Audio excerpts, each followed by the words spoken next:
I'm Bill Poseel, the president of the National Forest Foundation, and I'd like to thank you all very much for taking time to join us for this symposium on place-based agreements and laws. And I really want to start out by thanking Martin Nye for his leadership in pulling this together, and we're really proud to be working with the Boley Center for forests and people and forests, but I put forest first.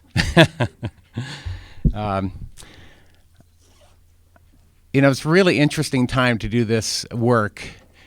Just on the news this morning on my way to the university here, there were two items that really caught my attention. I'm sure if you were listening, they would catch your attention. That they're hazing bison back into Yellowstone National Park. And there was someone speaking about the coastline of Louisiana and how they were going to work to have new regulations and take back the coastline of the Gulf. And to me, it illustrates the importance of public engagement, this whole arena that we don't really work in, but related to legislation and a legal environment that really provides the opportunity to engage in protecting the resources that we all rely on in communities like Missoula, Montana. I want to start by thanking the sponsors as well, the Ford Foundation. Jennifer's here with the Wilberforce Foundation, and obviously the U.S. Forest Service. Thank you all very much for your support. We couldn't put on a workshop like this without you. And I always, whenever I'm talking with groups across the country, and I'm with a group of Forest Service people, I always like to recognize the leadership of the agency. We as a conservation community, like all of you, I've been in the conservation community all of my professional life, and we have often been very critical of the agency. And I think that it's important for us to recognize the leadership of the agency and the fact that they work within the laws of our land. And it's the people are really talented and committed to the same values that we have, and often the agency gets mired in politics, and I think that you're going to find out over the next several days that really this is all about a very challenging political environment to do the kind of work that all of us are doing here. I wanted to talk about the power of place for a minute because it leads me to tell you a little bit about the National Forest Foundation, and I think that I'm preaching to the choir here. But I've been taken years ago by E.O. Wilson's notion of biophilia and the fact that we are, this idea that art and cultural icons are centerpieces of our civilization. And yet, I think all of us, and particularly this morning, I did my drive down the Rattlesnake, and every time I drive down into Missoula, Montana, I look out and Lola Peak is directly in front of me. And that's kind of my marker. There's not a day that goes by that I drive down the Rattlesnake and I don't look at that marker of Lolo Peak. It's kind of my centerpiece of community. It reminds me of the natural community that sustains all of us here in the community of Missoula. And I know all of you relate to this because of the work that you do in the communities where you reside and the natural communities where you reside as well. So the National Forest Foundation, just to give you a little snapshot of what we do, about 10 years ago made a dramatic strategic shift. We had the previous version of the National Forest Foundation had really been working primarily on providing additional financial support to the Forest Service. And we really looked around and thought that this idea of public engagement in place-based conservation was really the future of conservation.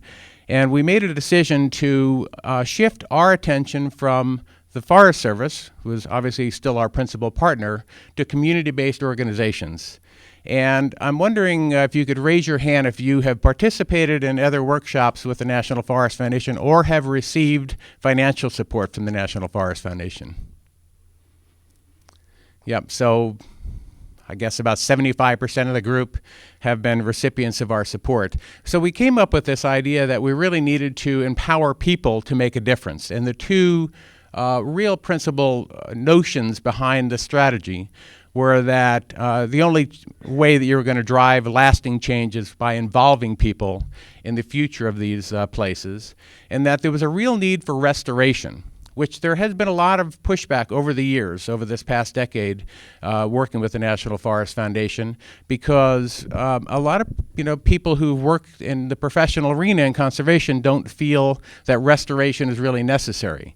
And I think that we've come to the conclusion, particularly at a workshop like this and with all of our work across the country, that there is a real need for restorative action across the landscape, and we're proud to be working with 400 different organizations that we've provided support for across the country to drive that restorative action and public participation.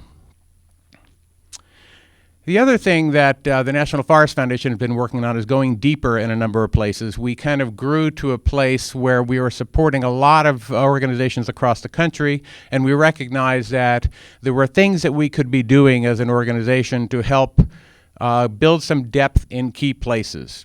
And so we began to identify a number of places. The first one was the Tongass, where we helped to create the Tongass Futures Roundtable, a collaborative to bring people together to reach consensus. And then we continued on and have other initiatives in Oregon and Colorado, Illinois, Medewan Tallgrass Prairie, and Arkansas, Pennsylvania, and the Allegheny. And we have a number of other initiatives that are coming out as we grow this idea around going deep in a few places. So that's kind of a strategic shift for the National Forest Foundation where we are now. That took place about a year and a half ago, and we're getting a lot of traction in the marketplace and a lot of interest in this idea of restoration and public participation. This is a unique time, from my perspective, in the history of modern conservation. We were proud to be a part of the America's Great Outdoors Initiative. The National Forest Foundation sponsored the White House Conference on the America's Great Outdoors, and it was an amazing thing to have the Secretary of Agriculture and Interior, the head of EPA, and the Council on Environmental Quality be all together with a unified voice saying that we need to do something about private land conservation, public lands restoration, and engaging young people in the outdoors. I have never seen this kind of unity in an administration in my entire professional career. And as we were reminded at the White House conference, the real future is about involving young people. A young person who was on the stage commented that there was an awful lot of gray hair around the room for an effort that really wanted to involve young people and driving change related to environmental issues. So we have a strong commitment as an organization to involving youth wherever we work in these site-based activities as well. I just want to close by saying that part of the most rewarding thing for me in doing this work has been connecting with so many of you and others like you, because it's really been, you inspire us as a staff of the National Forest Foundation to continue to build this work. And personally, I'm inspired whenever I have an opportunity, particularly to be in the field with people who are engaged in really bringing about some positive change. You know, I think that there are, when you look at Good Morning America as a TV show, I was thinking about this morning because I wake up in the morning and look out over Lolo National Forest and the edge of the Bitterroot. And I say Good Morning America every morning and looking out that landscape. And I think that all of you who do the same thing, who look out and really want to bring a change, are the people who really drive that change. It's not the people who are watching Good Morning America, but the people who are out there trying to do something positive to be sure that these places persist and endure for future generations and for our benefit in communities across the American West in particular. I'm confident that all of you will have a great time at this workshop, the symposium. I, again, want to thank the Boley Center. We're proud to be working with Martin and the Boley Center. And, about 10 years ago, we changed our strategy as an organization. And one of the best decisions I was able to make is to hire a really great person to help to advance this idea of community-based, place-based conservation. And I'm sure you all know, and I hope you'll welcome Mary Mitsos.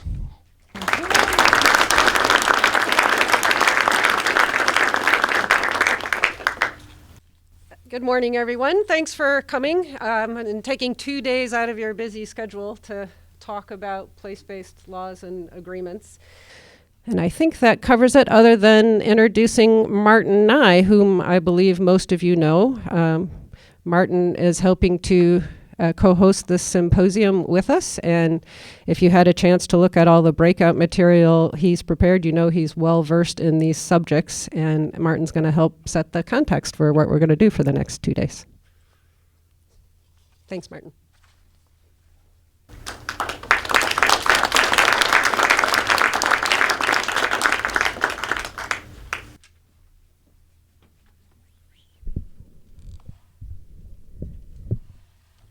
I want to thank, is that okay? Sound good? Yeah. I want to thank everybody for coming to Missoula. A sincere thank you. I know how much time, resources, so we really appreciate you coming, and we'll try to do everything we possibly can to make the next couple of days as constructive as possible for all of you. We have an incredibly sophisticated and talented group of people in this room, representing the Forest Service, industry and trade, conservation groups, foundations, academic institutions, county commissions, the Government Accountability Office, and congressional staff. And perhaps most important, we have lots of practitioners who are trying to solve problems in innovative ways, and lots of good old-fashioned rabble-rousers who have the courage of their convictions. So the design, as Mary talked about, the design of the symposium is a bit unusual in some respects. First, we've banned the PowerPoint. And we're next going after your cell phones. And then your guns. I know it. That's right. A slippery slope. We've also given our presenters an impossible task: to answer a set of complicated questions in 10 minutes or less. These include: why did your group form? What were the driving issues? What are the group's main objectives? Who is at the table? What role does the Forest Service play in the process? And why did your group choose the path or strategy that it did? So we chose this format because we want the next couple of days to be as interactive and participatory as possible. And that simply doesn't happen if we are subjected to one presentation after another after another. So we hope you've had a chance to do some homework and get somewhat familiar with some of the proposals and initiatives that we're going to be hearing about over the next couple of days. I'm also asking everyone to be as respectful as possible to one another. For various reasons, we decided to have an inclusive symposium, giving everyone a chance to ask and answer tough questions. And we hope to hear from lots of different voices. So we're just hoping that everyone will be mindful of one another and try not to monopolize conversations. I get maybe it's naive, but it would be nice to have the sort of political conversation that seems impossible to have on cable television these days. So who was invited and why? We collectively identified a number of different place-based initiatives that we believe are important for various reasons. Our list is not exhaustive, but we had to make choices. So we chose a good mix of proposed place-based forest bills, including those introduced by Senators Tester and Wyden, and a number of non-legislative approaches and formalized agreements between collaborative groups and the Forest Service. Some of these initiatives are still in formative stages. Others have proven track records. Some are controversial, some not so much so. And we believe this diversity is a good thing. So the background materials we've provided make clear that there are some fundamental differences between some of these place-based initiatives. By no means are we trying to lump all of these efforts together in one category. But the comparison tables that we've provided and put on the website do show that there are a few similarities amongst the legislative and non-legislative proposals. So over the last few months, I've tried to make some sense out of all of these things, and I've started the process by pulling out what I believe are some defining characteristics of these various place-based initiatives. So I'm going to just quickly go over 4 of those that I believe are pretty prominent and that we placed in some of the background readings and materials, and I'll just go over those real fast. So first, it seems obvious that there is a frustration with the status quo and there is a desire for change. While differences abound, all of these initiatives want to change something in national forest management. Though not universally agreed upon, there are multiple sources of frustration shared by these groups. And these run the gamut from frustration towards forest planning processes and budgets to perceptions of the agency's small bore approach to restoration. Second is the search for more certainty in forest management. And this manifests itself in numerous ways. It certainly explains why some groups have chosen to pursue national forest-specific legislation, and in other cases, why some groups have formalized their relationship with the Forest Service through memorandums of understanding and decision-making protocols. Several place-based initiatives are also seeking more permanent types of land designations than provided by the status quo. Some groups also hope to take some intractable issues off the table, such as roadless and old growth, off the table with some finality. And perhaps most controversial, several of these initiatives are seeking ways to generate a more certain and predictable flow of timber. Third is a pervasive focus on landscape scale restoration and its relationship to rural communities. It appears that restoration is often a common zone of agreement among several of these groups. Several initiatives also adopt a more ecologically centered definition of restoration that has been offered in the past, while also providing various restoration sideboards. So my fourth and final observation is that most of these initiatives seem to share a desire for more institutionalized collaborative decision-making. So I'll leave it to others to define what is meant by the term and how it works in practice. But when you review these initiatives, it's pretty clear that most groups are seeking a more collaborative decision-making with the Forest Service in a more ongoing and structured way. So I predict that these 4 themes will be very evident today and tomorrow, but the whole point of this gathering is to try to make some collective sense of what all of these initiatives mean. So the symposium is predicated on the belief that there is a need for a big picture look at what is going on, and this is for a few reasons. First, as you'll notice from the agenda, these place-based initiatives can no longer be considered isolated cases or anomalies. When you step back, it's clear that something is going on here, and it's worth paying attention to. And there are millions of national forest lands in the mix. This morning, right before, I shouldn't say this, but I should, back of the envelope sort of calculation, but I figure there's anywhere between roughly 40 million acres or so that's at stake when you add up all of these initiatives in various ways. So we're talking about a lot of national forest country. Second, as I mentioned earlier, several of you and others want more landscape scale approaches to forest management and restoration. Several of you advocate the need to look at the big picture from ridgetop to ridgetop. And I think the same thinking can be applied in this context, that there is a need to think about the larger political landscape where these individual initiatives fit within it. Whether we like it or not, most of the cases we'll be hearing about are hitched together, one way or another, from chasing the same dollars to facing the same congressional committee. Third, there is value in considering options and alternatives to proposed actions. This is my NEPA-like argument for the NEPA maniacs in the room, specifically tailored for this audience. The symposium and subsequent discussion will get us and others thinking about the larger context, the cumulative effects, and possible unintended consequences of our proposed actions. And who other than BP and MMS could be opposed to such a thing? As embodied in NEPA, I believe we ought to look before we leap, and that a big picture analysis can facilitate the good and prevent and mitigate against the not so good.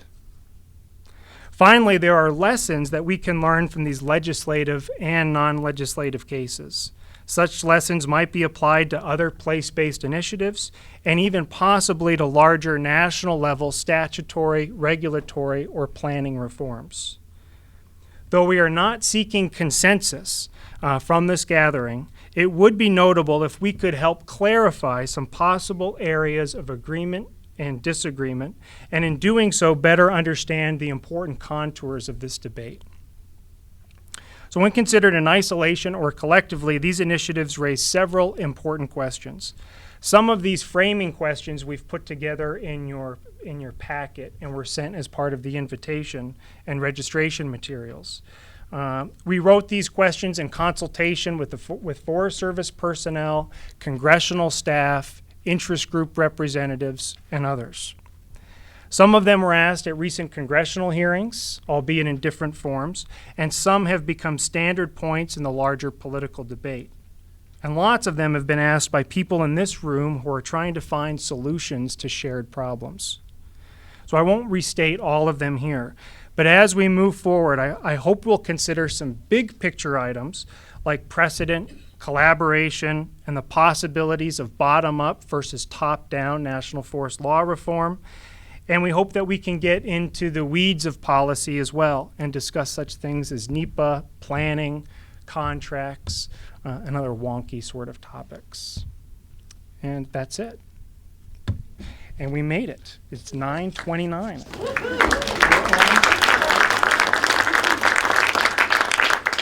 Thanks, Martin. Thank you. Let's see if I can have our first panel come down. Lloyd, McGee, Ray Vaughn, and Jonathan Oppenheimer. So again, just to reiterate, we're going to have each person speak for 10 minutes. We're going to be pretty brutal about time, and then we'll open it up for questions to the whole group. Normally we have a half-hour break today because of the way the agenda is scheduled. Our first break is only 15 minutes, so there's going to be a little scramble between then and now. But I am happy to introduce Lloyd McGee. He works for Vaughn Brothers Lumber, and he's up here representing the Northeast Washington Forestry Coalition out of on the Colville National Forest. Next to him is Ray Vaughn, who works for Wildlaw, but is representing the Alabama Forest Restoration Initiative in, you guessed it, Alabama. And Jonathan Oppenheimer from Idaho Conservation League, representing the Clearwater Basin Collaborative in Idaho. So, Lloyd? Thank you, Mary. And I want to thank the National Forest Foundation for inviting the Northeast Washington Forestry Coalition to give a presentation. We appreciate this time to share our story, and we want to really get our story out here so we can really compare notes with all of you. We have a very diverse group here, and I'm sure a lot of interesting perspectives will come out in the discussions today and tomorrow. And nobody has all the solutions figured out.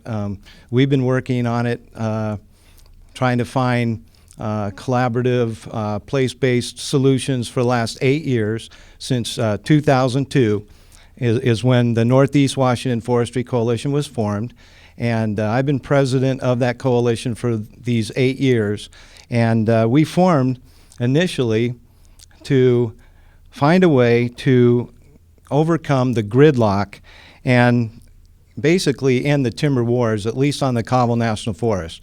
And it was a huge challenge, and we engaged with the timber industry, local timber industry, and conservation community, and we engaged with local government, county commissioners, 49 Degrees North Ski Resort, and some other businesses and local people who were interested.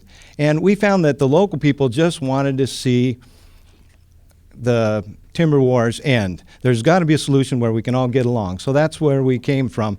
The Republic Mill, Vaughn Brothers Lumber Company, closed in 2002. Very controversial. There wasn't enough timber out there, but also the mill was antiquated. Business issues came up, and when that mill closed, we had a town hall meeting in Republic, and we had to bring in Undersecretary of Agriculture Mark Ray to listen to the issues.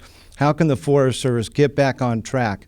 Well, since then, we have formed our group to restore damaged forests, protect homes and communities from wildfire, stabilize our natural resource economy, and maintain our wilderness heritage. As a collaborative group, we want to find balance on the Colville National Forest, and we want to be a model for the rest of the nation if we can do that. Our accomplishments, I'll just go down this list. We formed a 501c3 and created bylaws, and we expanded our group, and we created a memorandum of understanding with the Colville National Forest staff, and we did this in a 3-day workshop in which we brought in facilitators, and we created the MOU stating how we're going to work more in an official capacity, communicating and building trust with the Forest Service and the collaborative stakeholders. We created 3 county-wide fire plans. We've got 3 counties in the Colville National Forest. Colville National Forest is 1.1 million acres total. And we created a collaboration protocol including how we will collaborate on stewardship projects.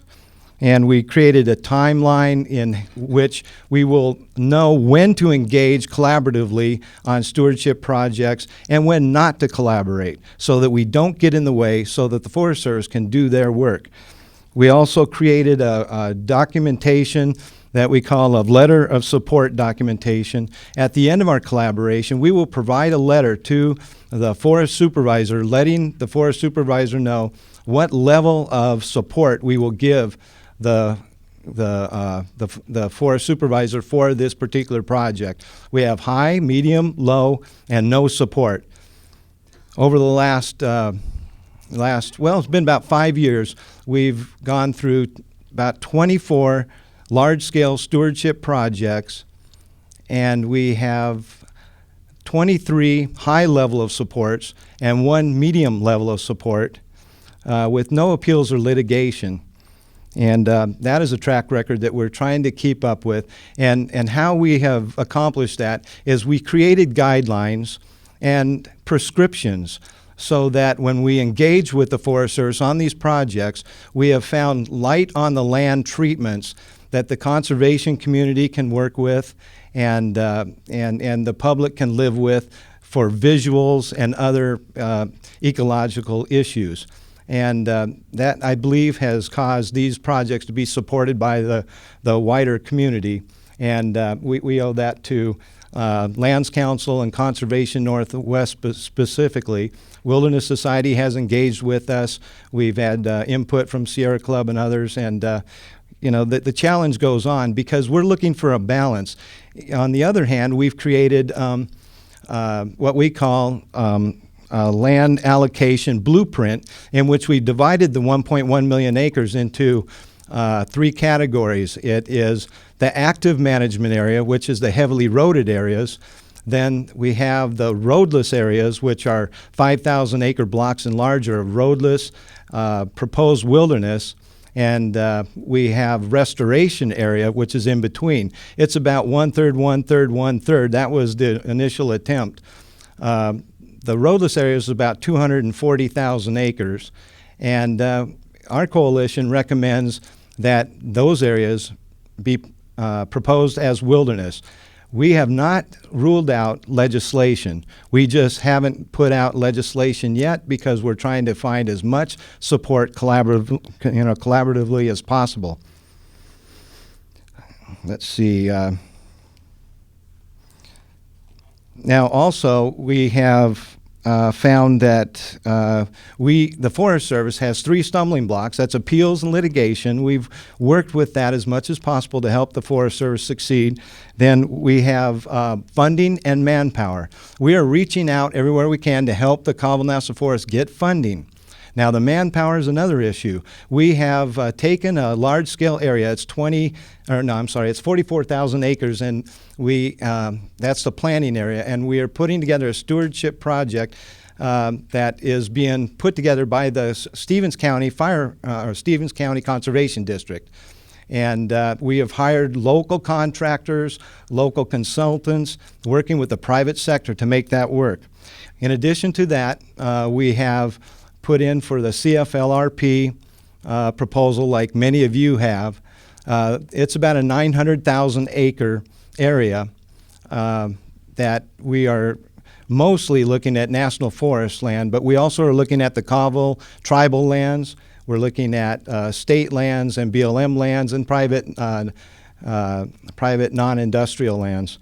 And we hope that if we get selected for that, we're going to be collaborators on real restoration. And I'd love to talk to you guys about what restoration treatments look like on the land. I'd love to talk to you about that. There's not enough time for that, so I'll move on.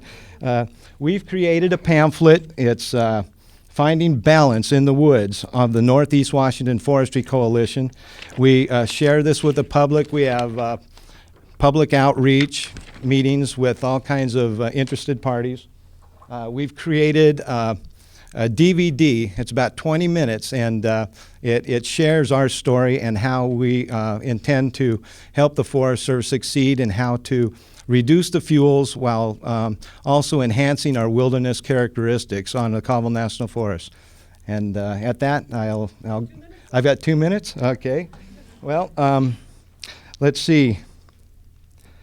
I guess I'd like to expand a little bit on, getting this contract out. What is called the East Wedge Project. It might be one worth watching because the Forest Service has actually had a challenge share agreement with the Conservation District to have the Stevens County Conservation District oversee a large-scale stewardship project in which they're going to put together the NEPA and all the stand exam data and all that using contractors and consultants. Now, if that works, we've just enhanced the productivity of the National Forest staff, and meanwhile, they're working on their other projects. And that means we can get more acres treated where the acres need to be treated.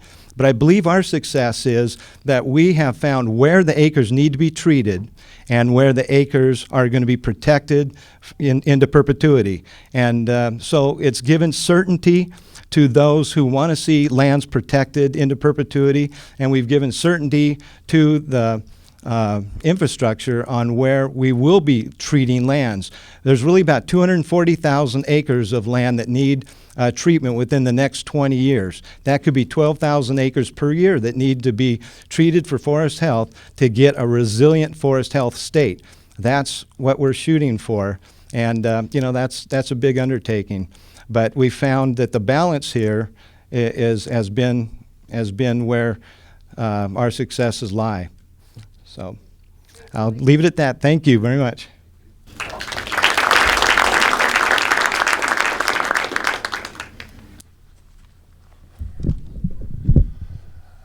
All right. Is this close enough? Can you all hear me? Howdy, everybody. I appreciate Mary, Bill, Martin, everybody inviting me to come speak to y'all from the Gulf Coast. And my wife wanted me to share with you her recipe for tarball etouffee. And so I've got that later if you want to get that from me. Anyway, I'm here to speak about our collaborative work in Alabama and how that spread beyond there. We've been working on this for a little over 15 years now, and it all came to pass because basically I and some of the environmental and community groups I represented litigated the national forests in Alabama to a total standstill. They couldn't do anything by court order without my permission.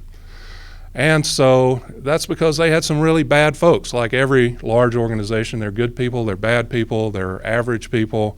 Alabama in the early 90s had a collection of really bad folks who didn't like complying with laws, didn't like talking with the public, didn't like listening to anybody, and we didn't like that. And so we went to the regional office and then all the way up to Mike Dombeck and said, we need new people. And we got new people who totally changed things around. New supervisor, and 5 out of the 6 district rangers were replaced. The 1 district ranger that was kept was the one who started working with us to begin with on collaborative restoration of longleaf pine and the whole ecosystem that goes with that. His name is Gary Taylor, and that was on the Conecuh National Forest. And we spent 5 years putting together a plan that he signed in 1999 to do forest-wide ecosystem restoration. Now, it started because I saw bad things happening in the woods that I didn't like, and I sued to stop it. But even as a litigator, I realized you can sue people or you can fight people with politically, with whatever means at your disposal to stop bad things, but you can't sue them to make good things happen. You can't bang on a congressman's desk and say, stop these people. You can say stop them, but you can't go make them do good. The only way you can make good happen is if you work together and start talking with each other, listening more than you talk, and that's what we started doing. Some people were very upset with us when we started doing that. We actually lost a lot of funding from the people that loved us kicking ass with the Forest Service and those evil timber beasts, but when they found out I was out drinking beer with the timber beasts and the Forest Service and actually figuring out things we could all agree on, some folks didn't like that. Some folks did. The National Forest Foundation has been a great supporter of all these efforts over the years. But basically, we were saying, you've got to bring everybody together. And the new people that came in from the Forest Service said, we agree. And so we started working with scientists, the local communities, the garden clubs, anybody who's interested. We had a timber operator who had a great cut-to-length equipment. He wasn't allowed to log on the National Forest before because he did a good job. He wasn't fast and nasty and didn't tear up the soil like the former people wanted. They actually wanted stuff like that. So he couldn't work on the National Forest. Now he can, and other good operators can who do excellent work. We were able to bring folks like that together instead of, the fly-by-night timber operators who in the South, I don't know how y'all are out here, but we got a lot of guys who just, I'm bored from my current job, I'll go borrow my cousin's skidder and go into the woods, not knowing what they're doing.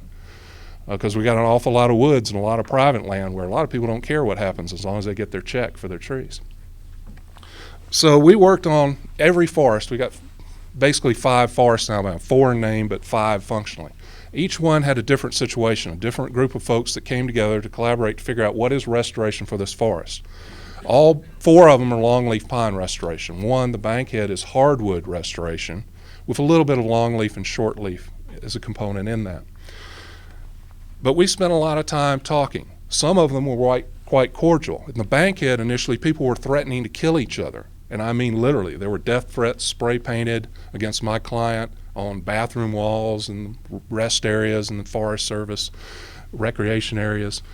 And so we had a lot to overcome there. That had to be heavily facilitated. But those people now all sit down together, and one of the loggers that actually called up my client and threatened to kill him and told him his name. Now that's a serious death threat when the person threatening you says, my name's Bill Johnson and I'm coming to get you, as opposed to anonymous.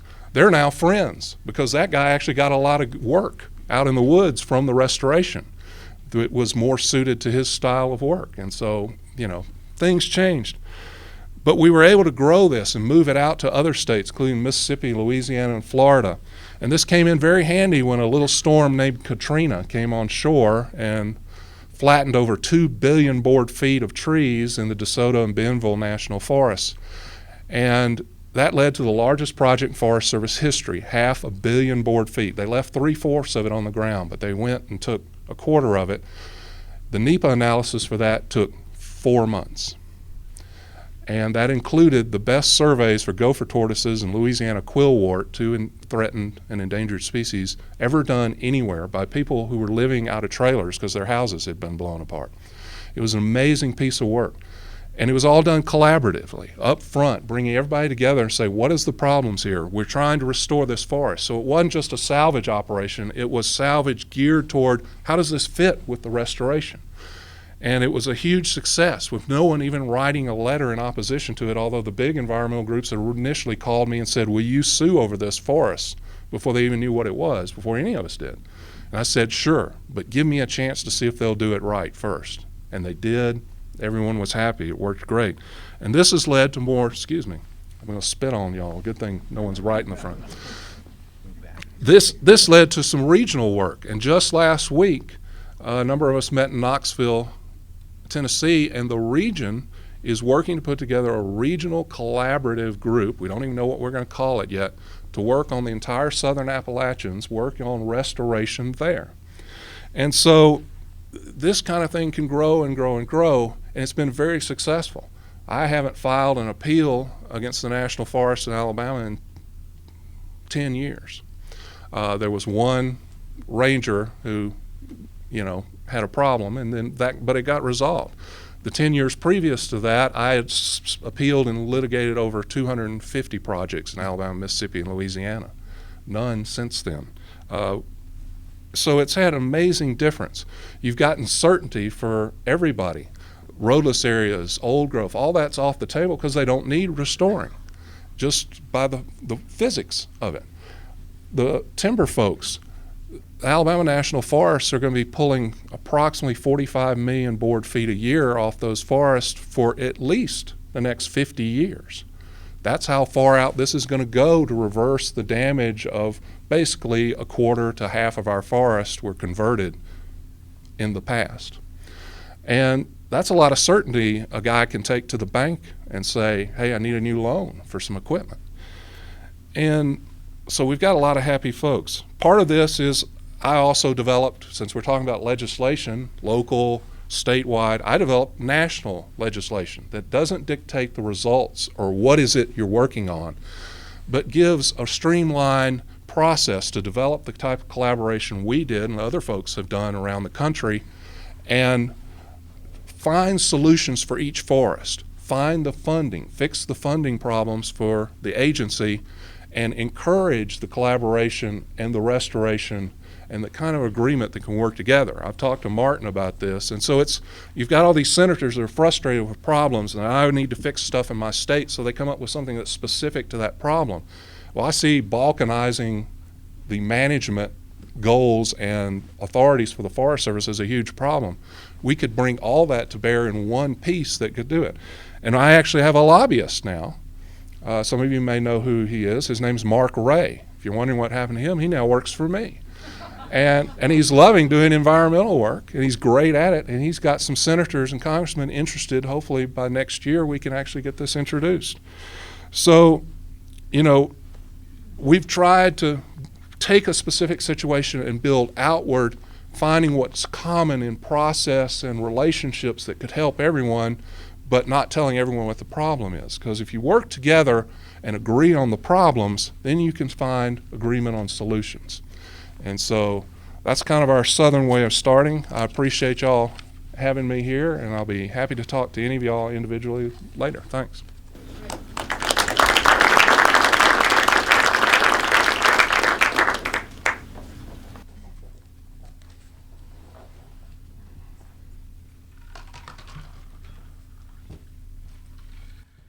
I appreciate that whoever set up the microphone here was short. Sorry, Ray. Again, my name is Jonathan Oppenheimer, and I'm with the Idaho Conservation League. The Idaho Conservation League is Idaho's largest group working to protect the clean water, wilderness, and quality of life in Idaho. And we're a proud member of the Clearwater Basin Collaborative, which I'm here today to discuss. I'm a graduate of the University of Montana and pleased to be back here. I spend a lot of time with Idaho vandals, so I'm sure you understand. Their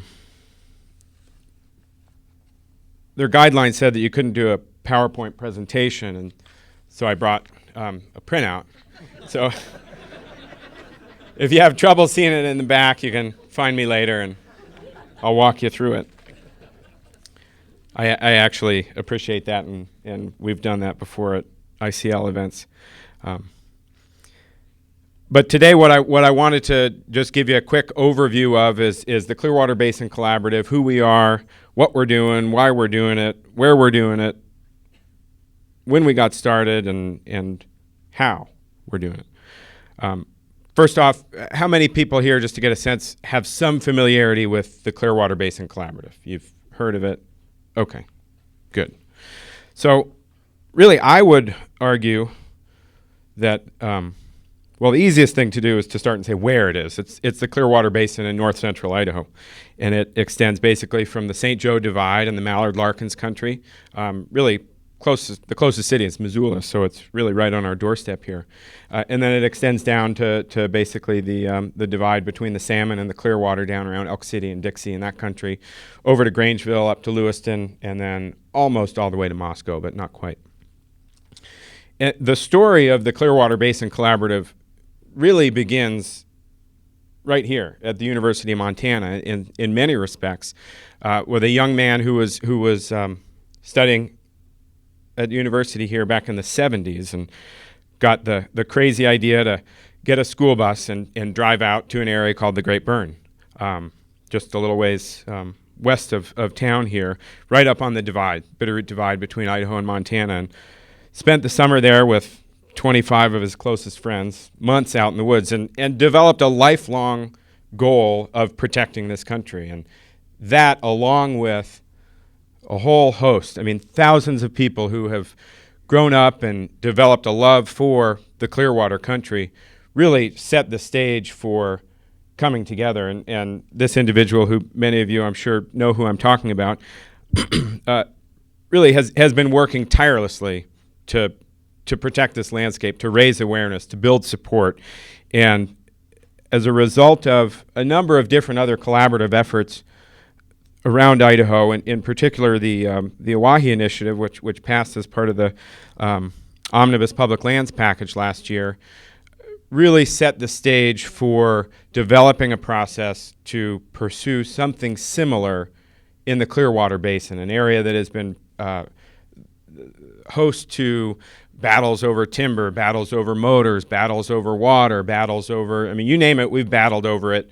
You name it, people have been hung in effigy from both sides. And there was a deep-seated desire to try to get past that and to try to really address some of the communication issues, and to just start talking. So the Clearwater and the Nez Perce National Forest, the Nez Perce Tribal Reservation, all within this area, the Idaho Department of Lands Floodwood State Forest, Potlatch Lands, the largest landowner in Idaho, the Loxa River, the Selway River, the Clearwater, the North Fork, the South Fork of the Clearwater. That kind of gives you a sense of the landscape and the immensity of it. It's about 6 million acres. Now, to get to the who, I did this in alphabetical order, so it's just a chance that conservation comes first and timber comes last, but I didn't do that on purpose. Conservation interests, hook and bullet groups, Idaho Department of Fish and Game, local government, counties, motorized recreation, Nez Perce Tribe, outfitters and guides, rural economic interests, and the timber industry are really the players that are engaged. The Forest Service, Senator Crapo's office, which convened the CBC, all of the other legislators from Idaho are engaged as advisors. The Clearwater RC&D, Resource Conservation District. Yeah, there we go. Okay. The U of I, a number of different groups are engaged in this, and really the way that we engage in it is through the full group, which we meet once a month, and also through the subcommittees. And we've really, the brunt of the work occurs at the subcommittee level. We've got a rural economies subcommittee, we've got a landscape health and function subcommittee, we have a land allocation subcommittee, and we have a recreation subcommittee. And so that's really where the the brunt of the work takes place.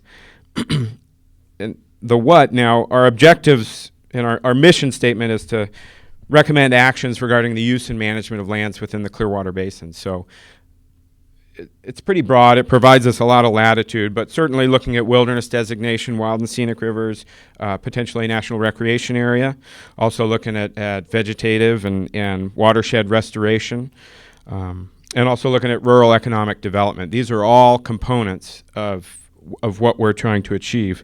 But really, I would argue that the most important objective, regardless of whether or not we get a bill passed, regardless of whether or not we sign an agreement with the Forest Service, is really increasing that level of communications and improving the tenor of the debate, really, and just getting folks talking. I mean, those relationships that we're developing now will last for decades, regardless of the outcome, and that's a real benefit. So our strategic approach is to learn from others, and I would say that the Northeast Washington Forestry Coalition has really provided a good example for us to look at and learn from, and a number of the other collaboratives, the Oahe Initiative, for instance, as well as others around the country, and another one is to try to avoid brick walls. They're not a lot of fun to bang your head against, and as a conservationist in Idaho, I'm familiar with the process of banging your head against a brick wall. But not trying to overhaul environmental laws. Being very conscious about setting precedent. Those are a couple of our strategic approaches, and I think that they're working well.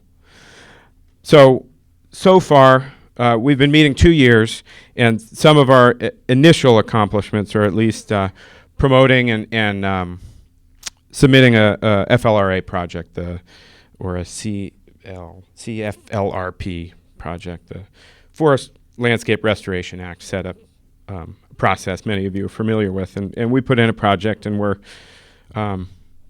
hopeful that will be accepted and attract some funding for the basin for restoration. We also just recently approved an MOU, a Memorandum of Understanding, with the Forest Service. It has yet to be signed, and it's still going through some final processes of consideration, but that's another process and an accomplishment that we've achieved. And again, communications. I think that's really the big one, getting people talking. So information is available at clearwaterbasoncollaborative.org.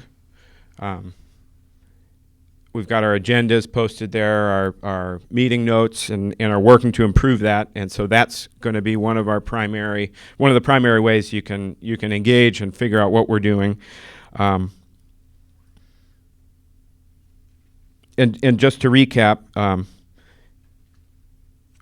I think we've got most of the players in the Clearwater. There are some folks that chose not to participate, and that's okay. And we're working to maintain communications with them.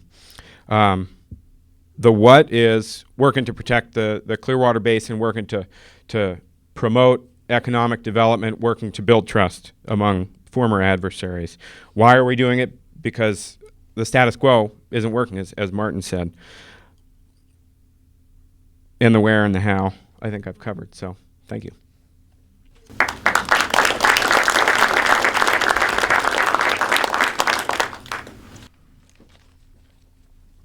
Okay, for a very quiet group, now's the time for question and answer. We have about a half hour. Karen's going to be carrying around a mic, so if you'll be patient, we'll get to you. Scott and then Ben.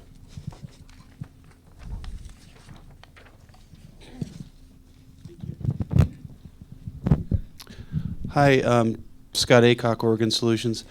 So for all of you guys, for your collaborative groups, what sort of decision-making model do your groups employ? Full consensus, full consensus with a fallback position? And if you do use full consensus, do you have, and it's kind of a loaded term, but outliers that make that very difficult? And if you use some sort of fallback from full consensus, how do you keep from devolving into just sort of majority voting? We have a 13-person board, also an executive board, president, vice president, secretary, treasurer, 13-person board, completely consensus. I've been president for 8 years, and the challenge is when we don't have consensus, what do? I've always had some turmoil in my mind how that would be handled, but I don't understand it myself. Mike Peterson here at the Lands Council, he's been through it. We end up with consensus. If it's not consensus, we don't move forward. And it's about as simple as that, and yet we have been very productive. We find solutions, we find compromises, and then we move forward. So I've never had to fall back to majority rule or have outliers, shut us down, or, we've been, I guess, blessed by everybody having, the desire to make it work. There's been a wide variety of the collaboratives because we've got so many different forests, each doing it their own way with their own things.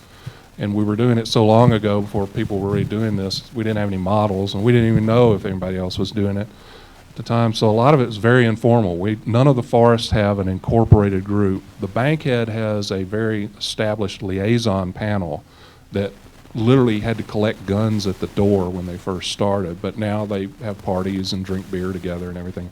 I'm not on that, but my clients are. I stayed out of it as the lawyer. But they work on consensus and have always done that. The more informal groups that gathered around the other forests, we just never felt a need to form something formal, but we've always had complete agreement, consensus on things to do. And it's actually, we haven't had that trouble with outliers either, maybe in the South, because we don't have as many groups fighting over the same issues as some other areas of the country. Maybe that makes it a little simpler, but for the regional things we're about to do, we're getting more formal, and we'll see how that works. But we will be aiming for full consensus if we can. We'll see. The Clearwater Basin Collaborative operates on consensus as well. We've got some protocols that we've developed that define the process there, and if someone simply can't live with a proposal, the onus is on them to come up with an alternative solution, and so that's the way that we've addressed it. We haven't tested it by and large, and there are some procedures in there that if we're simply not able to achieve consensus, that will try to characterize the difference in opinions, but that's the way that we operate.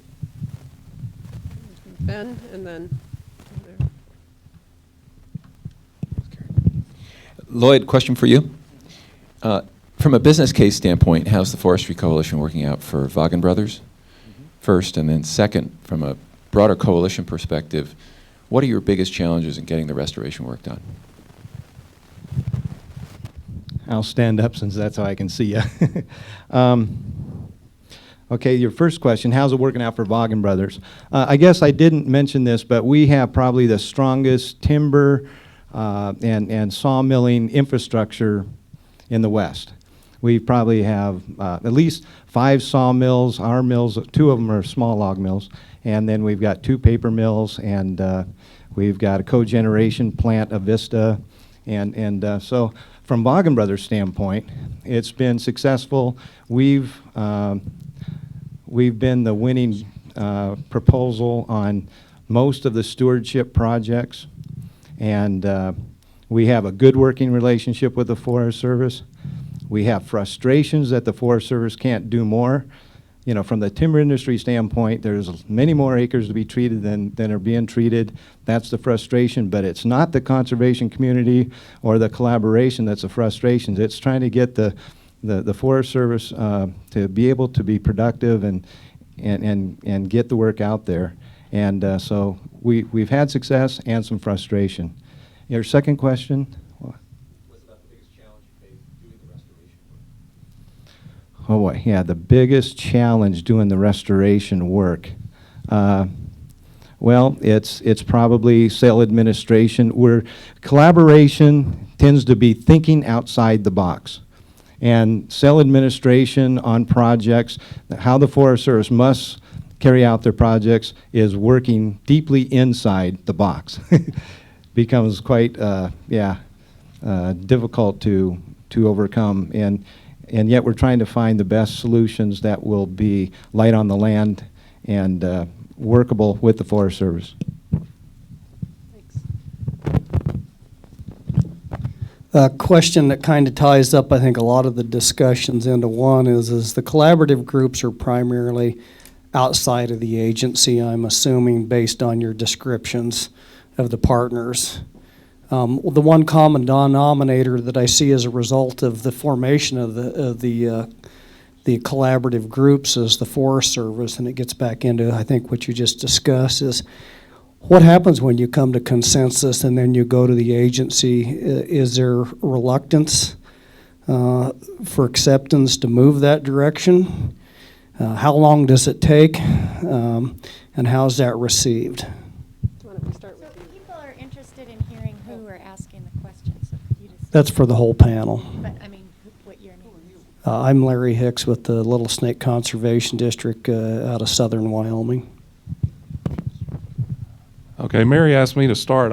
I didn't mention it when I was speaking because basically I ramble and forget 90% of what I'm supposed to say.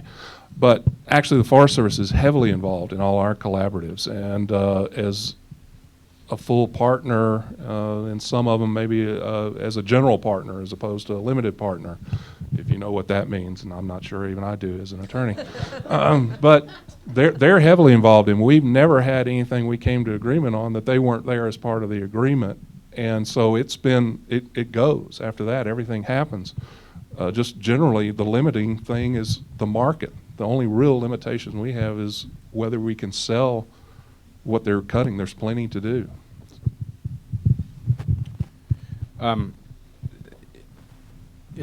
With the Clearwater Basin Collaborative in Idaho, the Forest Service is engaged as a partner. They have an advisory role. They're at the table, though, and engaged in the discussions, and we haven't come across a situation where there's been reluctance. However, I think what this question really gets at is that as a public agency or an organization, you like to have discretion. And one of the things that that collaboratives have the potential to do is to limit some of that discretion, whether it's because you're getting direction from, I would argue, the majority of public interests to do something that kind of boxes them into a corner a little bit. Obviously, if you're talking about legislation, that clearly takes away some of that discretion. And so I think that it's a sensitive issue, but something that we're cognizant of and trying to work through. But it hasn't come to a head yet. Using our prescriptions and guidelines that we came up with as compromises in our task force negotiations on treatments on the land, we find that the Forest Service sometimes has pushback because they have old school treatments they want to use, but they understand that they want to get that high level of support from us. And so we don't have much pushback in the end. The Cobble National Forest particularly has been very, very workable and very collaborative, but the challenge to the Forest Service collaborative-wise is the turnover. The turnover is killing us. We are constantly rebuilding new relationships, and that's not what collaboration is. It's working with others and building trust and building building relationships that are strong. And then when you lose your forest supervisor, your district rangers, your natural resource specialists, you're starting over. You feel like you're at square one. That's our biggest challenge. Gary? I'm Gary McFarland, Friends of the Clearwater. This question is going to be directed at you, Jonathan. I wanted to clear one thing up. First, you'd mentioned some people chose not to participate. While that may be partially true, Friends of the Clearwater was not formally invited by Senator Crapo. So I need to make that clear. But my question is this. Most of the participants in the Clearwater Basin Collaborative were never fully involved with the Forest Service's NEPA process. And in fact, the only organization I know that is fully engaged, and I'm going to give ICL some kudos because you have been very engaged, with the exception of wilderness stewardship projects, that's Friends of the Clearwater. Why do you think the people were dissatisfied with the status quo when they weren't fully engaged in the Forest Service NEPA process to begin with? I think that's a good question. First addressing your first issue. We've talked about this a lot, and if there is interest in Friends of the Clearwater being a full participant in the Clearwater Basin Collaborative, I am committed publicly and openly to work with you to make that a reality and to do that. And so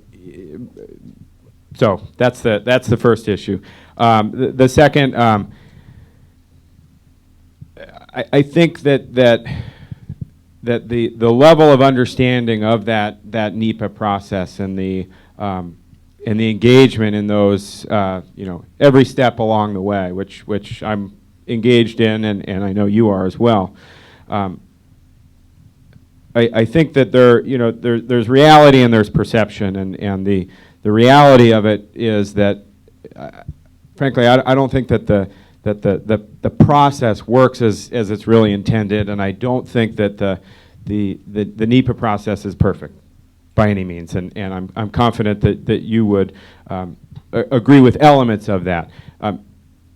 It's the best thing that we've got, and it's the only thing that we've got with regards to assessing the environmental impacts, and so that's kind of the reality of it. The perception of it is that it's more broadly broken, and I think that they're interrelated, and I think that even if you're not engaged at every step of the project level development, that you see that it doesn't work as it was really intended, and that there's problems with it. And so regardless of whether or not you're really steeped in it or just kind of watching from a distance,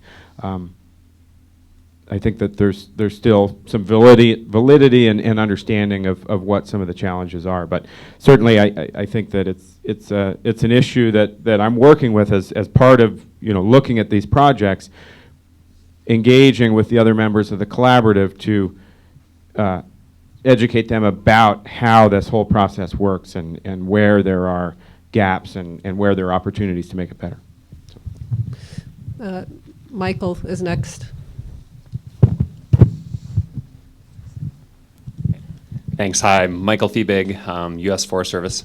And I was curious, we have a diverse panel here between folks seeking legislation with the CBC and then Ray and Lloyd working more on collaboration MOU side. And I was wondering if the panelists could talk a little bit about those two different approaches and kind of why they were used and when they think legislation versus more traditional administrative collaboration is indicated. Thanks.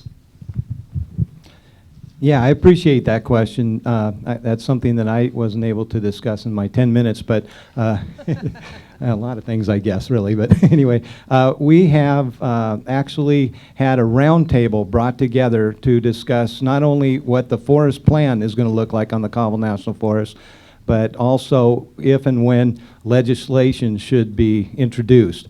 And so Congresswoman McMorris Rogers and Senator Maria Cantwell, a Republican Congresswoman and a Democrat senator, brought together this roundtable, and it was a larger group of stakeholders than even just the coalition.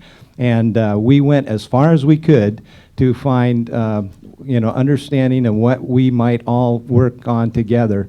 We're talking about ATV clubs and motorized recreation, and we're talking about the cattlemen, and the concerns about wilderness is what we really evolved around. And the coalition recommends wilderness. Our problem was that a pro-access group became formed and basically are not ready to make decisions or discuss wilderness, but it set us back. And so we're still working MOU with the Forest Service. Legislation, the agreement we have is that if we can get not consensus, but just some sort of plan out there that we can all live with, just live with, not support necessarily, but live with, then the senator and the congresswoman will introduce legislation. So it may happen, and we're working on that at the grassroots level right now. Well, in the South, we've never seen a need for the type of legislation we see coming out of the West, where it's forest specific or state specific or type of forest specific. to me, the folks that know a forest can figure out the problems and the solutions that work there together. And I've seen that happen. When everyone came openly, honestly, and worked together, I've always seen it work, and I've never seen it fail. It just hadn't happened enough, in my mind. What Congress can do, in my mind, is help fund that, one. So we need a entirely new budget process for the agency, and not just specific line items. This forest did great, here's money. You may have to start that way with some pilots or examples. But we need a whole new budget for this agency that reflects the work instead of driving the work. The work chases the money now. That doesn't work on the land. And we need some changes to the laws generally, or things that help facilitate that local problem-solving process, but doesn't dictate it. I read these bills from out here, and I'm sorry, I cringe. If Congress told us exactly how to do longleaf restoration, I would just, I can't stand the idea. And I can see where if you're at a really bad impasse, maybe you need something that breaks that, but it's got to be a little more general. You've got to let the people that know a forest work it out. And Congress can help, but I don't think they should direct that. I'm going to try to make this quick because my last one was long. The CBC uses administrative tools where we can, and we will use, hopefully, legislative tools where we can. There's only one way to create wilderness, wild and scenic, or NRAs, and that's through Congress. However, where we can work through existing administrative procedures, we will do that. So a strategic approach, I'd say. Matthew. Hi, my name's Matthew Kaler, here in Missoula with the Wild West Institute Last Best Place Wildlands campaign. Great to see you out here, Ray. Awesome picture you took of the rainbow the other day over Mount Sentinel. I think my arm has finally healed up from our the arm wrestling we did on the bankhead about 10 years ago or so when we were down there visiting. I basically am gonna ask Gary McFarland's question to Ray. And do you think that your situation down there in the Deep South and in Alabama, would it have been as fruitful from a socio-economic and ecological perspective if a group like yours, Wild Law or Wild South, wasn't part of the collaborative from the beginning, and if your collaborative would have essentially said to the groups who were most participating in the NEPA process that you know, we're not going to have you participate in finding solutions to timber sales out there. So if you could just speak to that and how that worked out there. Thank you. Well, it's great to be back here in Missoula, and my shoulder's never been right from my exercises with Matthew, but you know, it's great to see you. You know, it's in some ways, I'm looking from a different perspective, a different place, and I see the problems other folks have, and I can understand them, but I haven't had to go through them so much. The stuff we're doing in the southern Appalachians, which is a much more complex situation economically, socially, ecologically, every way, politically, the groups have a lot more difficulty coming to agreement. We've never reached the point where somebody is just like, they left the room either because they were pushed out or voted off the island or they left on their own. But we're still working through it. There's no doubt that when everybody who should be there is there and you agree, that works great. I mean, you know, maybe I've just been blessed with a unique situation, or maybe people were scared of me and didn't want to tick me off. I don't know. You know, we all carry guns down there just like y'all do out here. But I was on CNN waving my gun one time. It's a longer story. But anyway, to me, for collaboration to really, really work, you've got to do everything you reasonably can to get everybody who cares involved. Now, there's going to come a point in time where if somebody just refuses, you just have to move on, and they have to move on the ways they want, and it'll shake out the way it is. But that's one of the problems. I'll just very quickly to summarize what I see with like senators coming top down with a bill, and I've kept up with your situation and Senator Tester as much as I can from 2,000 miles away. That type of politics where they're dictating solutions instead of the solutions coming from the bottom and then the Congress helping facilitate it, that seems to be riper for that type of problem than otherwise. And how you fix that, sorry, I haven't fixed something like that, so I don't know, but, you know. So we have time for one more question. Bethany?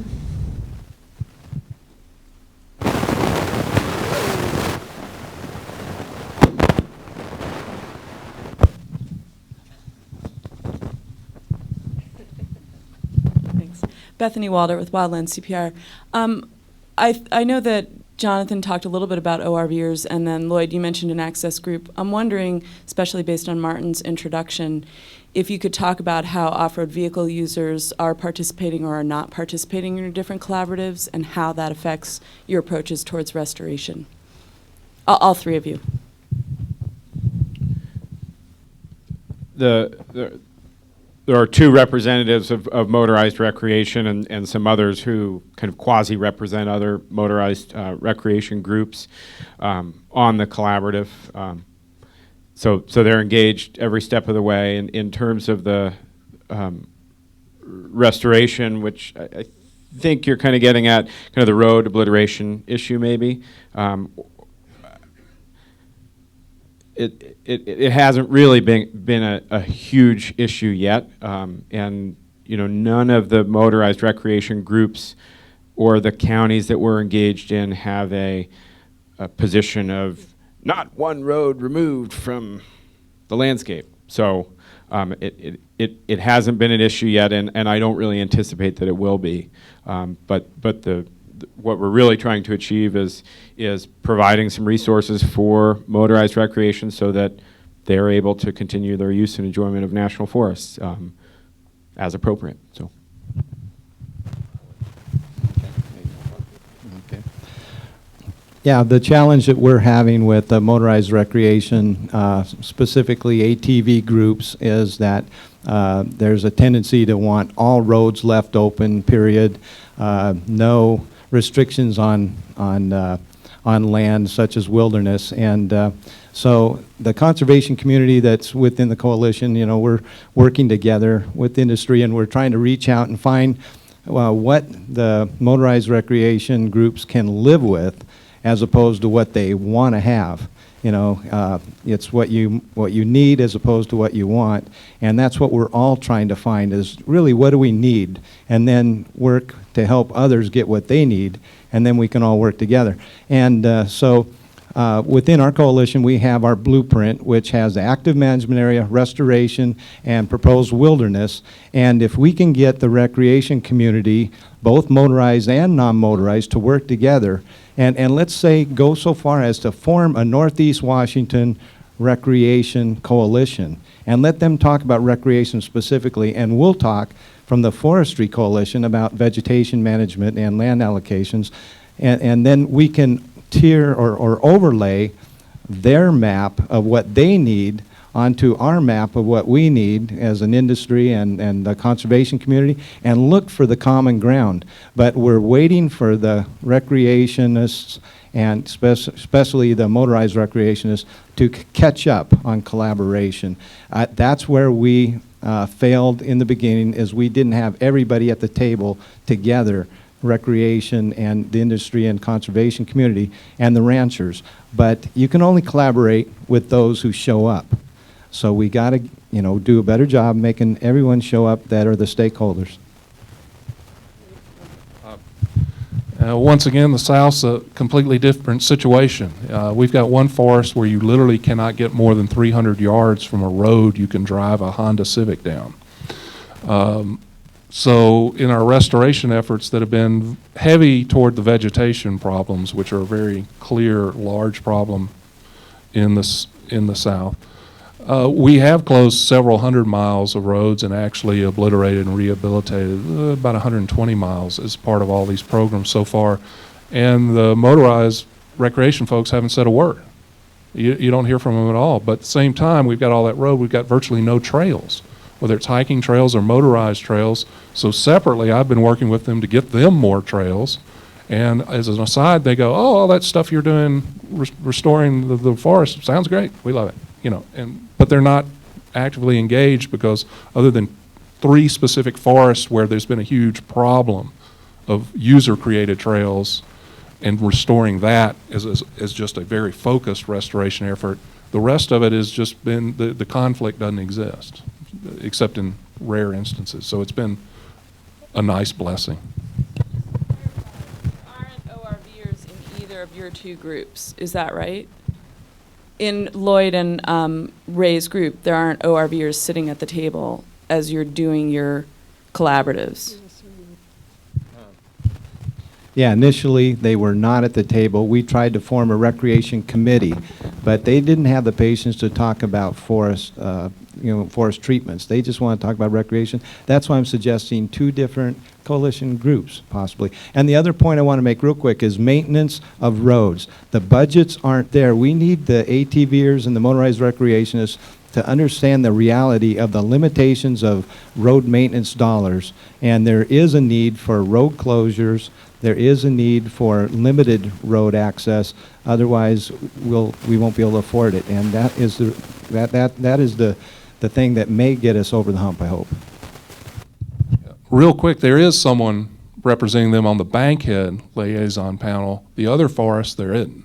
So it's just, the interest was there and it wasn't at the others. So sorry, we're going to have to cut off questions and move to breakouts. I'd like us to thank our panelists.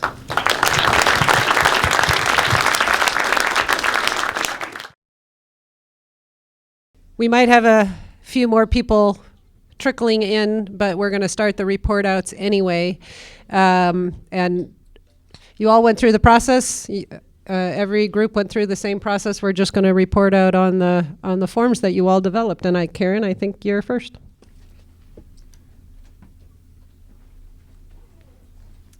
All right, this was the yellow group, and they were very prolific in their thinking and also very intense in their thinking, which was great. I'm going to start with we're not seeing the whole thing. Let's see. Maybe Zach, are you there out in the audience? Could you come, and we're not seeing the full screen, so I just want you to see we had 2 categories that were the longest and generated the most ideas. One was creating an effective collaborative process, and the group discussed definitions of collaboration, building trust, trying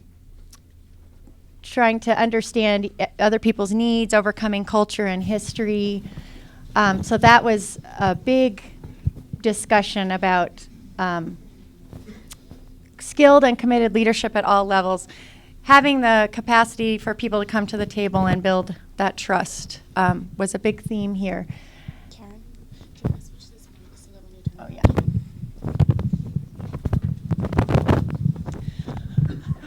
The second category that had a lot of discussion was about, it was another one, identify common purpose and objectives. And that was about balancing national and local interests and communities of interest and communities of place. Having that,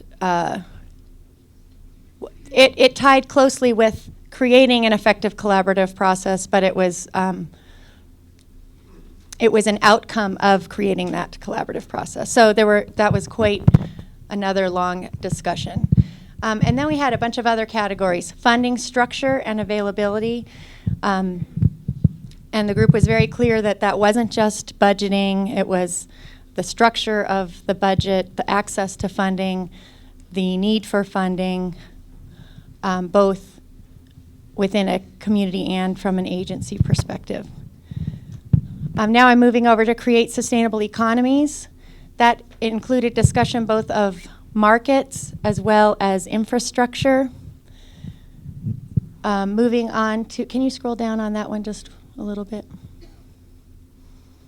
And then there was discussion about restoration and the whether there was a short and mid-term opportunity for restoration work in some areas, that what would happen over the long term as that infrastructure is built up.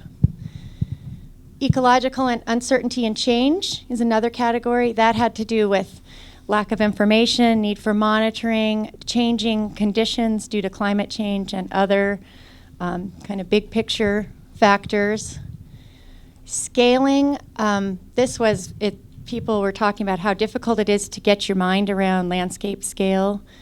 That it's just hard to think in those perspectives, and it's also hard to implement agreements that have been made at a smaller scale, at a bigger level. It's also hard to implement agreements that are made on a big scale, like principles, and drill them down to a local area. So scaling was the one word.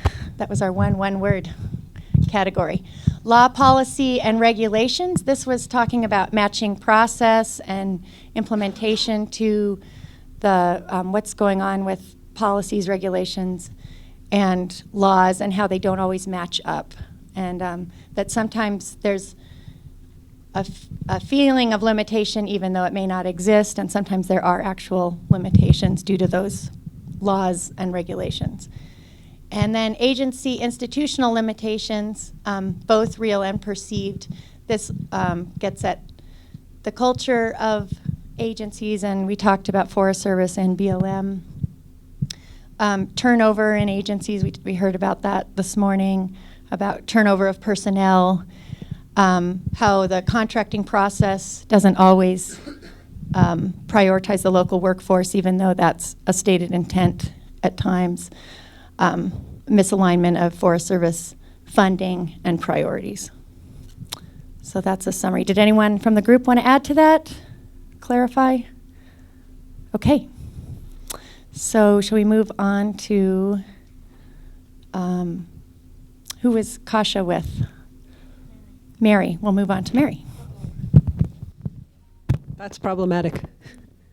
Only because I will admit that I goofed a little bit in the process, and that the small groups were supposed to do some extra identification of joint cards. I think instead everybody's card ended up here, so we have very long lists, but very productive conversations.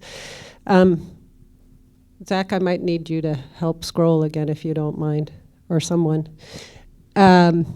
Some similar things to what the yellow group had, and we were the blue group. I'm trying to think. The longest one, Kasha, was probably the structure of collaboration. Where did that go? Appropriate collaboration, infrastructure, and process. Covered the gamut from who should be included and to make sure different interest base were there, a little bit on agency turnover, to defining the agreements on objectives, and to make sure it was a true collaborative process and not collaboration washing. A lot about trust in building the social license to do this kind of work, and also the importance of identifying the difference between collaboration versus negotiation. As you can see, the other very long one was competing tensions between values and dividing the spoils is not ecologically sound. There was some tension, conflict between social, economic, and ecological, and trying to integrate the three from the beginning. Issues around shared vision and consensus or lack thereof, competing values, lack of well-understood social goals, time-intensive process, difference between citizens versus stakeholders, and the need to define that or discuss that better. Topic on land management culture and structure, I think very similar to the discussions in the yellow group, that it was both about agency budgets and structure of those budgets, but also it's hard to go back. There's still a perceived or real agency disconnect between collaborative processes in the timber shop and the need for continual ed and training for land managers, which there was also a training category that went beyond land managers into workforce and others in collaborative processes. We had some philosophical questions about competing definitions of ecology and science, and the premise of the question that we don't trust nature to do its job. Discussion about scale, very similar, I think, to the yellow group. Sometimes collaborative groups have a hard time scaling up. There's a difference between intensive, can you go back up to the top of that one? Extensive versus intensive restoration. Let's see, what did I forget? Results, the need to define results and achieve them as opposed to just talk about them. Integrating law and policy with collaboration, that was pretty much the similar discussion to what the yellow group had. What am I forgetting? Which ones didn't I touch on? Funding and capacity, and economy and markets. That's all, I hit them all? Okay. Whew. It was a very good discussion. Who's next? Katie? Okay. Yes. Okay, so a lot of similar ideas. I'm sure you guys are recognizing them from your discussions. We were the red group, and we also had a fabulous discussion. And we went for, almost all of ours are one-word categories. And they're pretty broad. But I can, just sitting there, I can see the overlap with the ones that have already gone. But I don't know why money's always first, but that's what we did. And that was actually a hard one for us to come up with the title of, which is very funny. But just the idea of creating markets for sustainable restoration products. That's one end of the finances of this, all the way down to general lack of funding for venue and facilitators and all of those kinds of things. Then we had a whole who category. Who is engaged in the process? And are the right people engaged? So non-believers in collaboration, this idea of avoiding self-selected groups, but having a group that's truly diverse and representative, getting volunteers engaged, our local interests accurately reflecting national diversity, all these big questions. Agency, are they involved in the appropriate way? Are they turning over too fast? Excuse me. The process, which definitely came up in the other ones, again, from the large scale of needing good models, and that's part of what I think a lot of people are doing here, is to hear about other people's great ideas and what they're doing, as well as lack of good facilitation, inability to agree on or set objectives. That came up in a different category a couple times already. Desire for instant results or the process taking too long. Then knowledge and values, which are really different things, but we put them in the same category because it's all around those not aligning with what we're trying to do. And that's pretty straightforward, I think. We did have a category for outside influences, how they affect the process and how they set sidebars that we can't get beyond or have a hard time getting beyond. Again, a range from sort of national and international market influences to politicians mandating things to the timber markets. We did have a broad agency category, budget structure for the agencies, outdated forest plans, performance measures that don't necessarily reward the kinds of things that are helpful to moving these processes forward. Desire for agency control, institutional inertia, there's some overlap there. And then we have this behaviors category, which I think is interesting. Also generate a lot of good discussion, but inability to let go of the past, fear of change and unknowns, risk aversion from all parties, and interpersonal conflicts. And some of those were originally lumped into other categories or potentially assigned to specific groups, and we realized that anyone can fall into these traps. So we put them under behaviors. And then we did actually give out a very special award, the Golden Nugget Award, which is its own category. And that was someone came up with the idea of the compatibility of the whole process with existing public land laws and policies. And we gave it the Golden Nugget Award because we felt like that's, in a sense, one of the overarching questions of the whole conference. and sort of a larger challenge than the challenges that actually affect each individual collaborative process. I think that's it. Great. So Alika, you must be green. We had the green group, and as I was watching the other facilitators share the work of their groups, I thought, you know, that's the beauty of collaboration. We all had the same question to answer. We all had a very diverse, randomly selected group of people sitting in the room talking, and yet we all came at it a little differently. Our group, I guess if you were to characterize them, probably more lumpers. It's either that or the facilitator was so hardcore and insistent on one or two words that that's what we ended up with. So as you can see, a lot of the same kinds of ideas. Resources and capacity is about funding, but it's also about people. You know, are there enough people to do the kinds of work that we need to have done both inside and outside the agency?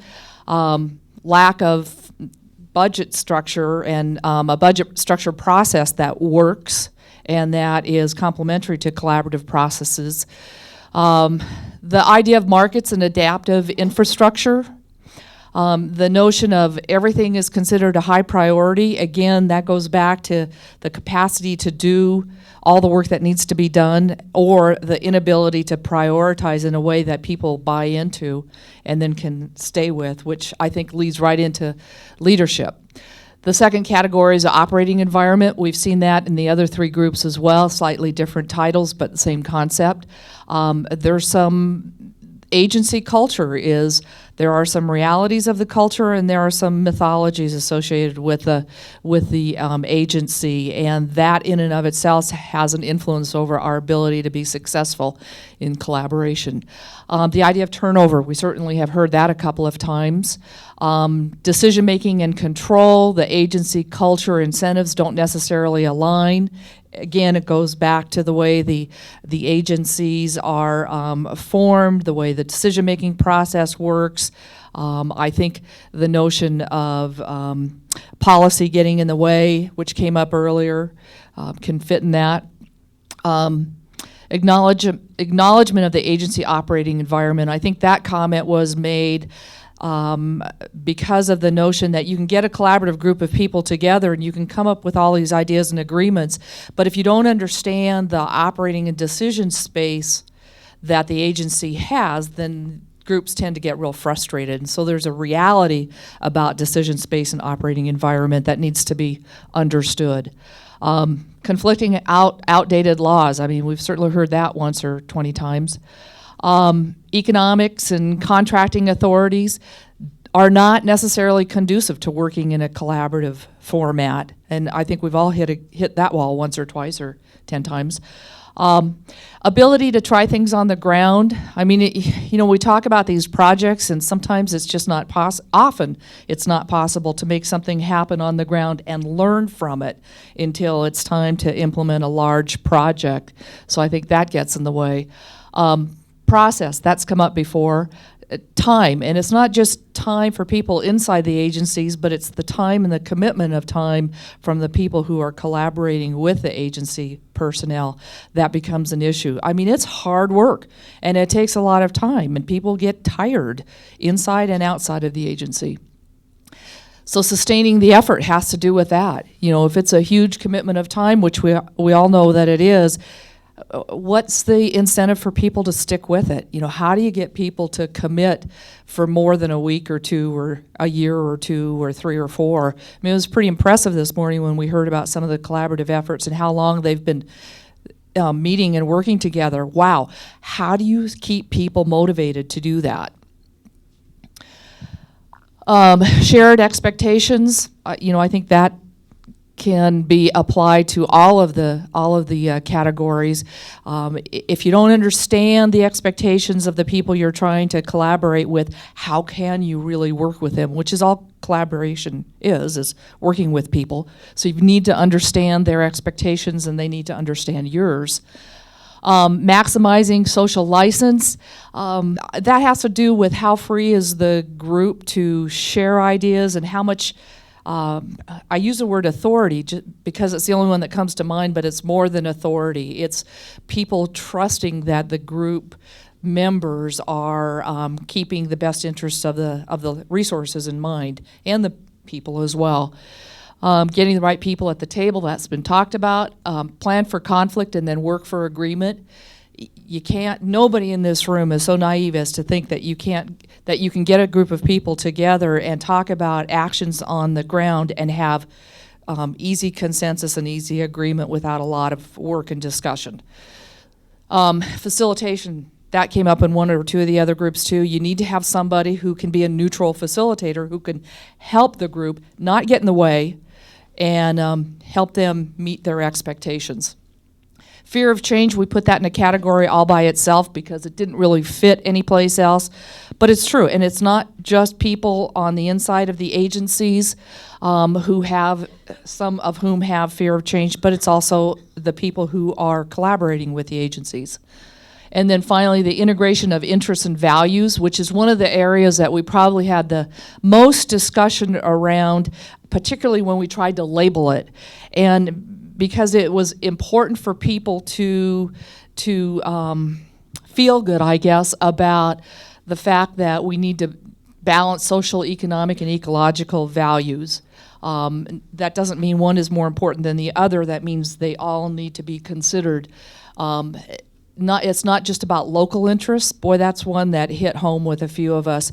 You can't just do a collaborative effort that meets the needs of the local constituency when you have the American public interested in what happens on the public lands. So that's important. The difficulties of discussing values. Values are hard to talk about. They're not hard facts. They're feelings and beliefs and core values, is the word, and they're hard for people to talk about. There's often a lack of agreement on objectives. In other words, you need to clarify what the problem is you're trying to fix, and you need to clarify what your objectives are. And even though that takes a lot of time, it's really important to do that up front. Principles versus prescriptions, getting the scale right, and then predictive models in science. And the fact that that one is last doesn't imply that it's the least important at all. In fact, none of these are ranked. So I think, group, does anybody want to add anything or clarify something that I've said from the green group? Okay. Okay, great. So are there any surprises up here, or is there anything missing that isn't represented that you think should be? Or is everyone sleepy after being in the sun and having lunch? So that you feel this is a list of familiar challenges. Okay. Well, I want to remind everyone that the next breakout group, we will be answering the question, what are the key components needed to successfully develop landscape scale stewardship plans and strategies? So thinking about the question of how do we overcome some of these challenges, at least on a specific landscape scale project.